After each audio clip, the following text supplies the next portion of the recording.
Las 9 en punto.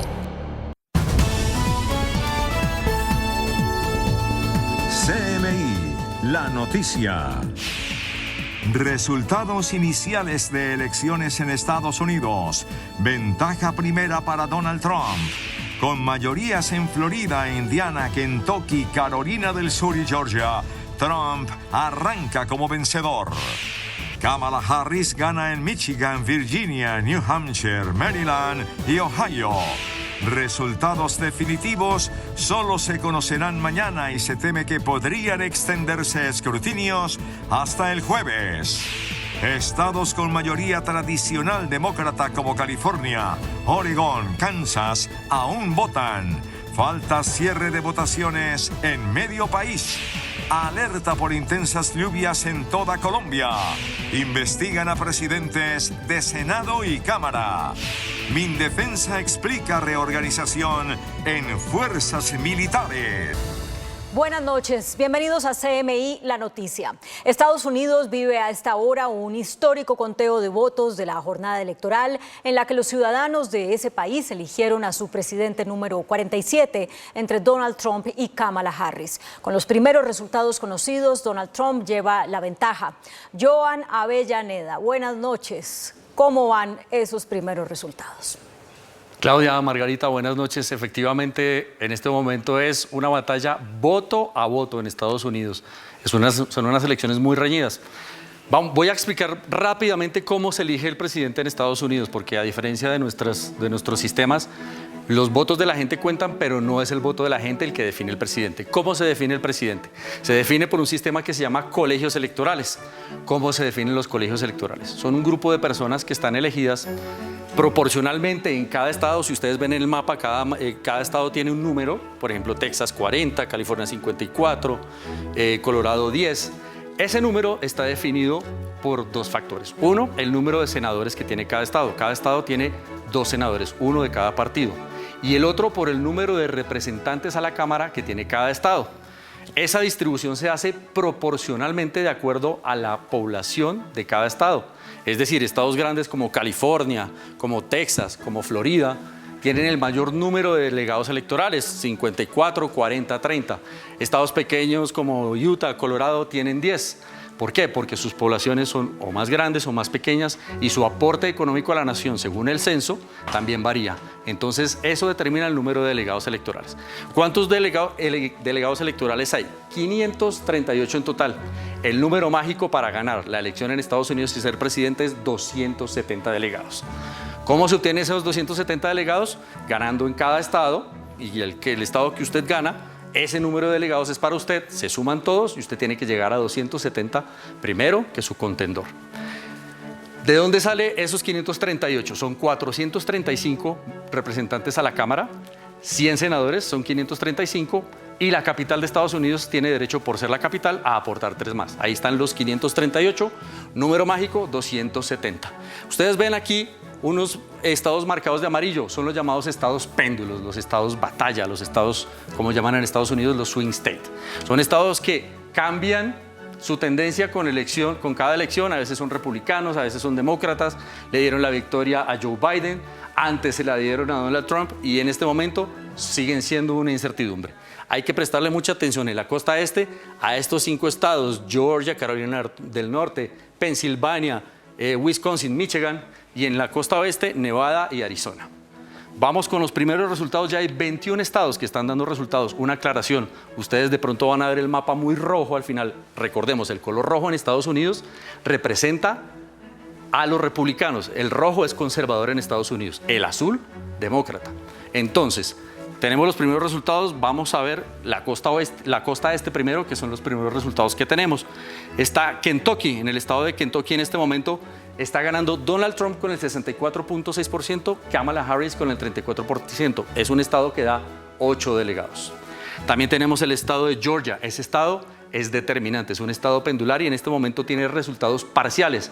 En la elección anterior, ese estado le dio la victoria a Joe Biden sobre Donald Trump y fue un cambio histórico porque en la elección anterior Trump había arrasado ahí. En este momento Trump va ganando 61.6% sobre Kamala Harris 37.9%.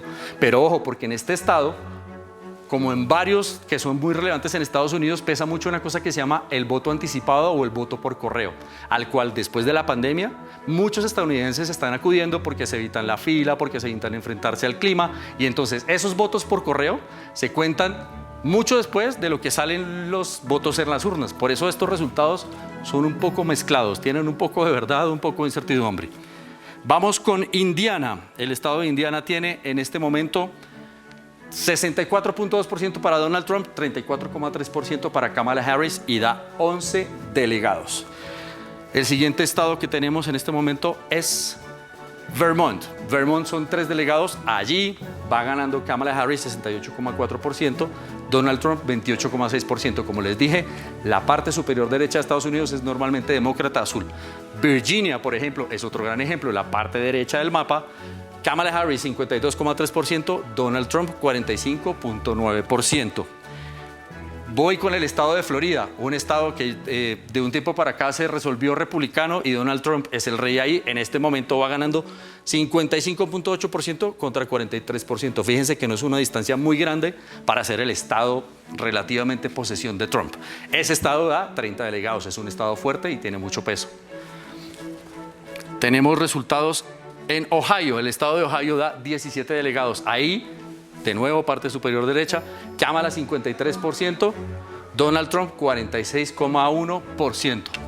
Vamos a ver en este momento cómo se está componiendo el mapa en Estados Unidos. Recuerden, color rojo es republicano, conservador, color azul, demócrata. Rojo, Trump, azul, Kamala Harris. En este momento, Trump gana en Florida, en Georgia, en Carolina del Sur, en Tennessee, en Kentucky, en Indiana, en Oklahoma, en Texas. Eso le da en este momento un total de 101 delegados. Kamala tiene la parte superior derecha, Michigan, Ohio, Virginia, Carolina del Norte, New Hampshire, Vermont. Tiene en este momento 71 delegados. Está muy joven la elección para determinar un ganador, pero ya se definen unas tendencias. Ahora, este año, en esta elección, va a haber récord de votaciones, récord de electores. Hay que esperar porque los votos por correo en este momento aumentaron un 30%. Hay 80 millones de personas que votaron por correo y eso se sabrá en la madrugada. Otro dato importante, la mitad del país para acá todavía no ha cerrado sus elecciones. California va a cerrar a las 10, 11 de la noche, hora Colombia. Alaska, Hawái, 1 de la mañana. Entonces, todavía está muy joven. Arranca Trump ganador. Habitualmente el mapa en la primera noche es rojo y a veces cambia, a veces no. Eso es todo por ahora. Tendremos un análisis de los resultados de las elecciones al final de la emisión. Sigan con más noticias ustedes, Margarita y Claudia. Buenas noches. Gracias, Joan. Y el candidato presidencial Donald Trump, luego de emitir su voto en el estado de Florida, expresó que se siente muy confiado del trabajo de los republicanos, labor que le puede dar la victoria de regreso a la Casa Blanca. Tras varios días intensos de campaña electoral, el republicano Donald Trump ejerció su voto en el estado de Florida acompañado de su esposa, donde aprovechó para dar sus últimas declaraciones. No, I feel very confident. I have felt, we went in with a very big lead today, and it looks like Republicans have shown up in force. Asimismo, expresó que fue la mejor campaña electoral que haya realizado. Look, I ran a great campaign. I think it was maybe the best of the three. We did great in the first one. We did much better in the second one, but something happened. And this was the best, I would say this was the best campaign we ran. El mandatario agregó que no quiere ningún tipo de violencia y que si pierde las elecciones será el primero en reconocerlo. Sin embargo, el republicano agitó los rumores de un fraude electoral masivo en Filadelfia. Hay muchos comentarios de trampas masivas en Filadelfia. Se acerca la aplicación de la ley. Entre tanto, el Departamento de Policía de Filadelfia dijo no estar al tanto de los supuestos hechos denunciados por Trump. La vicepresidenta Kamala Harris visitó el centro telefónico del Comité Nacional Demócrata en Washington para agradecer el apoyo y el esfuerzo que le han brindado hasta el final de las elecciones. Kamala Harris aprovechó su visita a una conferencia telefónica organizada por el Comité Nacional Demócrata para agradecer a los partidarios que trabajaron para que la gente votara. I just wanted to come by and thank everybody for all you are doing. This truly represents the best of who we are. Just reaching out to folks, letting them know that we're all in it together, reminding them of the power of their vote through their voice. This is just the best. And I just thank you all so very much. Harris, quien hizo historia al convertirse en la primera vicepresidenta de los Estados Unidos, además de ser la primera mujer afroamericana y de ascendencia india en ocupar ese puesto, ahora dependiendo del resultado de las elecciones presidenciales, puede continuar haciendo historia si se convierte en la primera mujer en la oficina oval. Pensilvania es uno de los estados de tendencia electoral incierta y el más importante durante estas elecciones. En estas elecciones, Pensilvania ha surgido como la joya en la corona, es decir, como el principal objetivo de los planes de cada partido para ganar la Casa Blanca, ya que este estado tiene 19 votos electorales y esta es la mayor cantidad de todos los estados indecisos de este ciclo. En esta zona se espera que el resultado sea uno de los más demorados, ya que, por ejemplo, el conteo de los votos anticipados se realiza cuando se cierren las urnas. Además que cuenta con unas restricciones legales sobre cuándo pueden llegar a procesarse las papeletas por correo y las largas filas al cierre, ya que los votantes en fila al momento de cerrarse el punto todavía pueden emitir su voto. El interés por este estado es tan grande que una empresa que rastrea la compra de publicidad política informó que tanto la campaña de Donald Trump como la de Kamala Harris gastaron más dinero allí que en cualquier otro estado indeciso de este ciclo. La jornada electoral en Estados Unidos se desarrolló en un clima de desinformación que, según el análisis de muchas personas, amenaza la democracia en ese país. Durante la jornada electoral en diferentes partes de Estados Unidos se han reportado varios casos de fraude. En el estado de Georgia, por ejemplo, uno de los considerados clave en esta votación, la jornada se inició con varias amenazas de bomba contra al menos 2 centros de votación, pero pocas horas después, el secretario de Estado de Georgia anunció que las amenazas eran falsas y que era obra de un actor estatal extranjero. I talked a little bit earlier about that Russian hoax and that bomb scare. And I just want to make sure everyone understands this, that Georgia's not going to be intimidated. The Russia has just decided they picked on the wrong Georgia. They need to pick on the other one in the Black Sea, because we're not going to be intimidated. But we're just excited about where we are right now. Asimismo, la campaña de Trump comunicó que se encontraron unos tarjetones falsos y, por su parte, el secretario de Georgia dijo que el hecho de que se hayan encontrado es prueba de la efectividad del sistema antifraude. En Pensilvania, otro de los estados clave, se reportaron problemas de software en las máquinas de lectura de las papeletas que obligaron a un juez a ampliar 2 horas la votación en varios condados.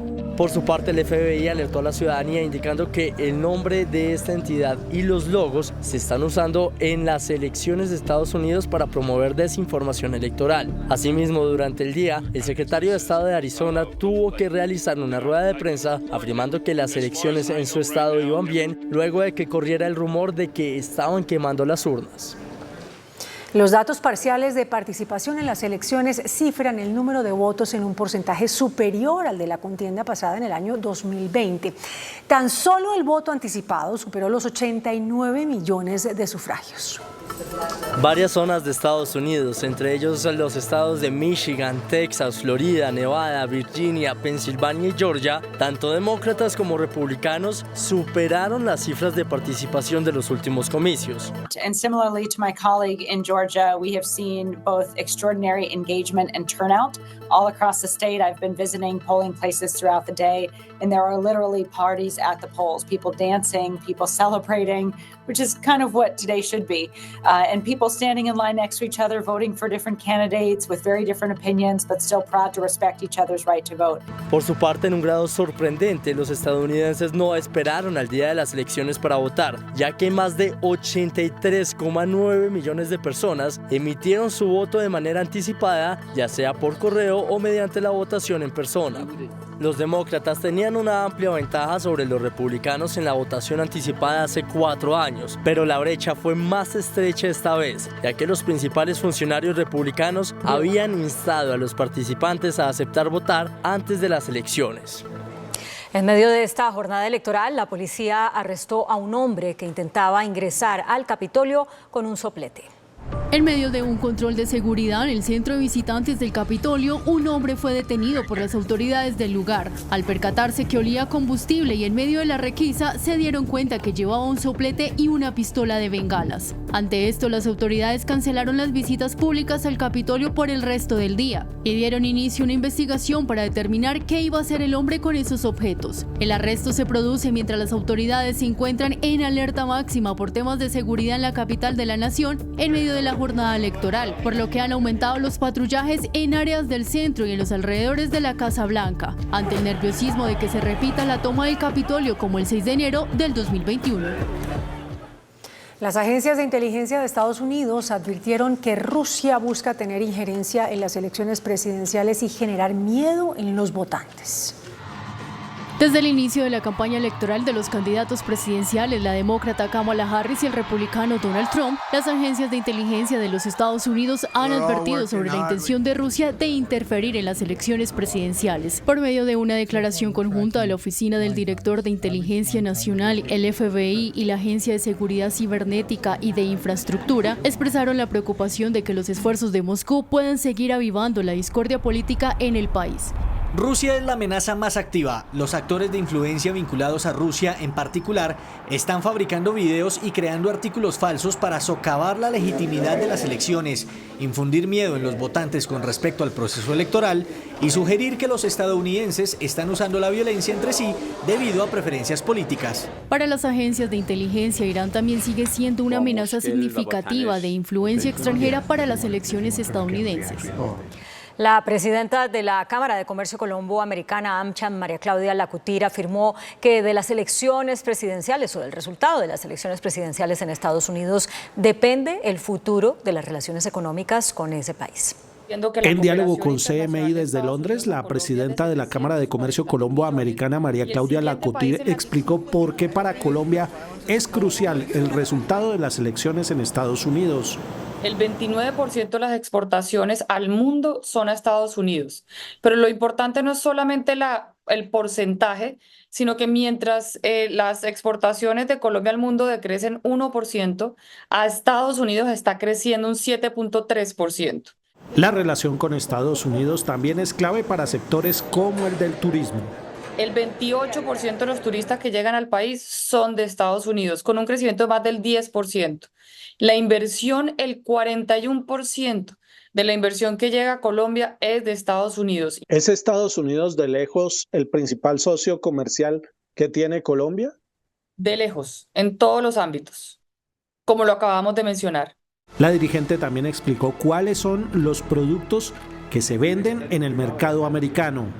Tenemos productos que están relacionados con el sector agrícola, sector manufactura, servicios. Obviamente el tema de turismo es realmente relevante y viene en crecimiento. El año pasado el número de turistas que llegaron de Estados Unidos fue 1 millón de turistas estadounidenses al país. Se calcula que la mitad de las remesas que recibe Colombia provienen de Estados Unidos. Esta noche la tormenta Rafael se está alejando del territorio colombiano. Sin embargo, el IDEAM reportó que más de 500 municipios están en alerta por posibles inundaciones y derrumbes.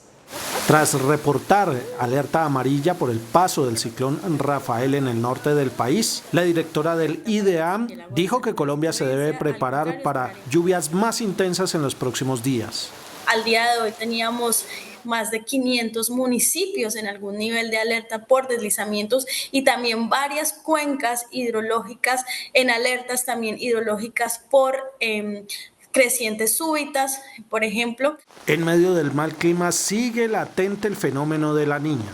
Noviembre va a ser un mes que va a tener lluvias por encima de lo normal, así que eso es lo que podríamos esperar para las próximas semanas y también estaremos actualizando información respecto a lo que puede pasar en los próximos meses, diciembre e inicios de 2025 y también la actualización sobre la probabilidad del fenómeno de la Niña, que se sigue manteniendo una probabilidad del 60%.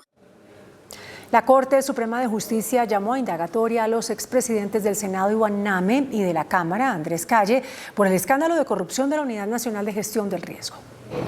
La Sala de Instrucción de la Corte Suprema de Justicia abrió investigación formal al citar a indagatoria a los congresistas Iván Leonidas Name y Andrés David Calle por el escándalo de corrupción de la Unidad del Riesgo. La investigación se relaciona con la adjudicación de contratos de la unidad en los que habrían intervenido como presidentes de Senado y Cámara. Dice la investigación que en contraprestación a su gestión, los congresistas habrían recibido pagos en efectivo de manos del exsubdirector de manejo de desastres de la Unidad del Riesgo, Sneider Pinilla. Estaba esperando esta oportunidad de una investigación seria y abierta para poder establecer la verdad. Calle envió un comunicado advirtiendo que las acusaciones en su contra tienen su origen en un dicho sin fundamento. Los congresistas se habrían comprometido a cambio de la supuesta entrega de recursos a impulsar reformas en el Congreso. Ese dinero al parecer habría sido utilizado para financiar campañas políticas en las elecciones regionales de octubre de 2023. Joana Rodríguez, CMI La Noticia. El ministro de la Defensa, Iván Velásquez, explicó la reorganización en las fuerzas militares y cómo operarán en las acciones contra los grupos armados ilegales. En esto no hay, y lo declaramos de manera muy enfática, no hay ninguna motivación política. Para el ministro de Defensa, Iván Velásquez, la supresión de los comandos conjuntos no debilita a las fuerzas militares. Las fuerzas de tarea Omega, Hércules y Vulcano pasan a depender del Ejército Nacional, fortaleciendo, reitero, el mando directo y la eficiencia en el combate a las amenazas. Los comandantes de cada fuerza retoman el mando directo de las unidades que estaban bajo los comandos conjuntos. Este sistema de organización que se adopta no debilita de ninguna manera a las fuerzas militares y, en juicio nuestro, lo que permite, por el contrario, es fortalecer. Se anunció también un cambio en las fuerzas de despliegue rápido, que ahora pasarán de 9 a 12 unidades. El presidente Gustavo Petro conmemoró los 93 años de la Casa Militar. Condecoró a excombatientes del M-19 que hoy hacen parte de su esquema de seguridad. El presidente Petro catalogó la ceremonia como un ejemplo de paz, donde condecoró a oficiales de las fuerzas militares junto a exintegrantes del M-19. Excombatientes del M-19, que se condecoran al lado de oficiales del ejército, de oficiales de la policía, de las diferentes armas. Y eso es un ejemplo. El presidente agradeció la labor que hacen excombatientes del M-19 y los uniformados de las fuerzas militares en cuidar de su vida. Yo tengo que agradecerles porque en realidad soy un presidente en riesgo. Por la historia, porque luchar a veces trae riesgos mayores. En total fueron 116 personas pertenecientes a las Fuerzas Armadas, personal civil y exintegrantes del M-19 que hacen parte de la Casa Militar y fueron condecorados por el presidente Petro. Las delegaciones de paz del gobierno y el grupo armado ilegal Segunda Marquetalia se reunirán de manera privada para tratar de destrabar el inicio del segundo ciclo de conversaciones que quedó paralizado por la intención de dicho grupo de sentar en la mesa a su líder, alias Iván Márquez. Walter Mendoza, vocero de la Segunda Marquetalia en los diálogos con el gobierno, asegura que Iván Márquez escribe y habla con ellos todos los días. El camarada Iván Márquez está vivo y gozando de buena salud, tanto intelectuales como físicas, con las afectaciones que le dejó el atentado terrorista contra su vida hace 2 años. El mensaje de Márquez a sus tropas es claro. Lo que siempre ha dicho en los mensajes es que la paz hay que echarla para adelante. ¿Por qué está paralizado el inicio del segundo ciclo? Realmente es el levantamiento de orden de captura del camarada Iván Márquez. La Segunda Marquetalia espera una propuesta del gobierno en la reunión de hoy. En cuestiones de paz todavía no hay resultados. Pero uno dice que todos estamos haciendo el esfuerzo, el gobierno, el presidente Petro está haciendo muchos esfuerzos para lograr construir la paz, para lograr hacer cambios, pero no le ha sido posible porque hay una extrema derecha demasiado recalcitrante. El segundo ciclo, con o sin Iván Márquez, se cumplirá en La Habana, Cuba. El gobierno nacional reveló la declaración de renta del presidente Gustavo Petro. Según el documento publicado por el Departamento de Función Pública, el jefe de Estado reportó durante 2023 ingresos brutos de 718 millones de pesos, asimismo un patrimonio que supera los 1.500 millones y deudas por más de 200 millones de pesos. Asimismo, se registra que debido a sus ingresos y patrimonio, el jefe de Estado pagó en su declaración de renta 72 millones de pesos. La declaración de renta fue publicada tras la presión de veedurías ciudadanas que exigían la transparencia en los datos y las cuentas de los altos funcionarios del Estado. Por petición de los senadores ponentes, la Corte Suprema de Justicia, la Fiscalía y el Gobierno aceptaron retirar el artículo que concedía rebaja de penas en delitos contra menores de edad en el proyecto de ley de reforma a la justicia.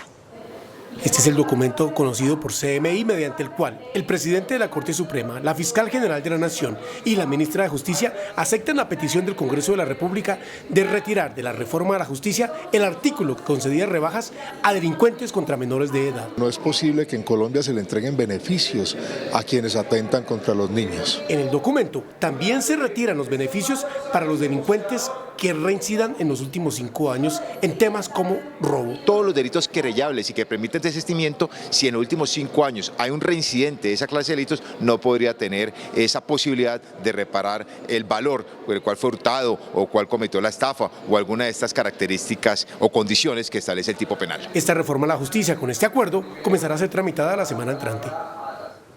La Cámara de Representantes negó la ponencia impulsada por la oposición que pedía archivar el proyecto de reforma a la salud. En la Comisión Séptima de la Cámara inició el debate de la reforma a la salud, que busca modificar el sistema en cuanto a aspectos como el funcionamiento de las EPS y la financiación. Creo que no ha habido un proyecto que más se haya debatido, que se haya consensuado más que este. Yo creo que pues ya le corresponde al Parlamento, especialmente aquí en la Cámara, tomar las decisiones de rigor. Este martes se despejaron los impedimentos y se negó la ponencia que pedía el archivo de la iniciativa. Recordemos claramente que la Cámara ya le dio debate a la reforma y creo que además pues ahora va a ser muy seguramente más rápido porque pues todos están muy enterados de este tema, lo han estudiado, lo han revisado, lo han mirado con detención. Mañana iniciará la discusión del articulado del proyecto. En China lanzaron el proyecto más grande de purificación de aguas residuales usando energía solar. En el norte de China se inauguró una planta de tratamiento de aguas residuales industriales y su proyecto de reciclaje de recursos hídricos. Esta instalación es ahora el proyecto fotovoltaico de descarga cero de aguas residuales más grande de China. Con una inversión total de 311,69 millones de dólares, el proyecto fue construido por Ordo Shengguan Water Group. La instalación puede tratar hasta 100.000 toneladas métricas de aguas residuales industriales por día y la reutilización basados en la calidad y el reciclaje de recursos para garantizar que el agua tratada cumpla con los requisitos de las empresas que la utilizan. Los residuos restantes se procesan mediante tecnologías de evaporación y cristalización para producir sales industriales como cloruro de sodio y sulfato de sodio. El Consejo Gremial Nacional pidió al Congreso propender por el equilibrio fiscal en la reforma constitucional que modifica el régimen de transferencias de recursos de la nación a las regiones. A través de un comunicado, el Consejo Gremial Nacional hace un llamado al Congreso de la República a construir un equilibrio entre descentralización y sostenibilidad fiscal y destaca la importancia de fortalecer la autonomía de las regiones es un paso importante para mejorar el desarrollo territorial. La entidad gremial le pide al Congreso de la República tomar sus precauciones a la hora de modificar el régimen de transferencias. La autonomía genuina requiere una planificación cuidadosa que permita a las regiones asumir competencias según sus capacidades reales. También se pide que el Congreso de la República tenga en cuenta el análisis del impacto fiscal que tendrá la reforma al régimen de transferencias de recursos a las regiones. 27 al 29 de noviembre se llevará a cabo la 21ª edición del Congreso Nacional de la Infraestructura en Cartagena de Indias, con la participación de importantes invitados nacionales e internacionales. Organiza Cámara Colombiana de la Infraestructura. El ministro de Minas, Andrés Camacho, garantizó el abastecimiento de gas en el país para 2025 y 2026. Tras cumplirse con éxito el proceso de mantenimiento de la planta de regasificación de Cartagena, las autoridades minero-energéticas del país garantizaron abastecimiento de gas hasta 2025. Como ya lo había anunciado la Agencia de Hidrocarburos, ya se cuenta con una nueva disponibilidad de combustible en el mercado para cubrir el déficit que se tenía el próximo año. No se tendrá que acudir a las importaciones. Gas tenemos, se está produciendo, hay volúmenes y parte de lo que hemos hecho en la regulación es garantizar que se pueda contratar. Con el mantenimiento exitoso de la planta de regasificación se tendrá la operación al 100%. Hemos superado sin un segundo de racionamiento del mantenimiento, lo cual hace parte de las medidas preventivas para preparar al país y al sistema energético para el 2025. El gobierno reiteró que se está revisando los contratos de gas para evitar acaparamiento en el sector. En $69 se vendió la libra de café especial en la primera feria internacional que se cumplió en Planadas, Tolima. Ofertas iban y venían. Pero fue una empresa colombiana la que logró quedarse con el mejor café producido en el Tolima, y por una mujer. Siempre desde que me metí al mundo del café quise brindar al consumidor final un café de calidad, y eso es lo que estamos logrando ahorita. El café colombiano no se fue al exterior. La compramos fue para dejarlo en Colombia, para demostrar y desmitificar el tema de que siempre todos los cafés mejores se van del país. Lo que queremos demostrar es que acá también se consume muy buen café. Si producimos muy buen café, ¿por qué no nos lo podemos tomar? Es un dato histórico para un café de tipo geisha. Si tomamos la tasa representativa del mercado hoy, el kilo de este café valdría 668.709 pesos. Para analizar, el precio de la carga de café pergamino de 125 kilos es de 63 millones. El café vendido en Planadas alcanzó un poco más de los 83 millones y medio. El índice selectivo MSCI Colcap de la Bolsa de Valores de Colombia subió 0,51% a 1.359 puntos. La acción de Bancolombia fue la que más subió, con una valorización de 2,34% a 38.500 pesos.